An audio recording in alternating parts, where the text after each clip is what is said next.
നമുക്കിന്ന് 10ാം ക്ലാസ്സിലെ സർക്കിൾസ് എന്ന് പറയുന്ന ഭാഗത്ത് നിന്നൊരു ക്വസ്റ്റ്യൻ നോക്കാം.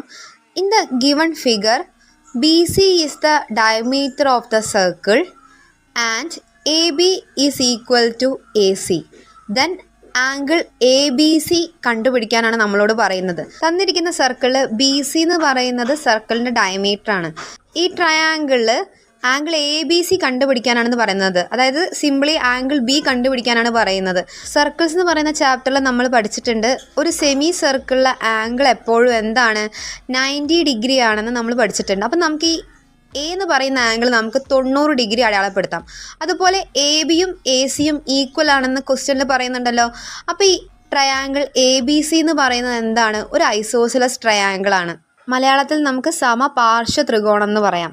ഈ ഐസോസിലസ് ട്രയാങ്കിൾസിൻ്റെ രണ്ട് ആംഗിളുകൾ എന്തായിരിക്കും? സെയിം ആയിരിക്കും. അപ്പം ഞാൻ ഈ B എന്ന് പറയുന്ന ആംഗിൾ X എന്ന് കൊടുത്തിട്ടുണ്ടെങ്കിൽ C എന്ന് പറയുന്ന ആംഗിളും എന്തായിരിക്കും? X ആയിരിക്കും. ഇനി നമുക്ക് ഒരു ട്രയാങ്കിളിൻ്റെ ബേസിക് ആയിട്ടുള്ള ആ ഒരു പ്രിൻസിപ്പിൾ ഇവിടെ അപ്ലൈ ചെയ്യാം. ആംഗിൾ Aയും ആംഗിൾ Bയും ആംഗിൾ Cയും കൂടി കൂട്ടി നമുക്ക് എന്ത് കിട്ടണം? 180 എന്ന് പറയുന്ന നമ്പർ കിട്ടണം. ആംഗിൾ A 90 ഡിഗ്രി ആണെന്ന് നമുക്കറിയാം. ആംഗിൾ B X ആണ്. ആംഗിൾ C എന്താണ്? X ആണ്. ഈക്വേഷൻ എന്താവും? 90 + 2x ഇസ് ഈക്വൽ ടു 180 ആവും.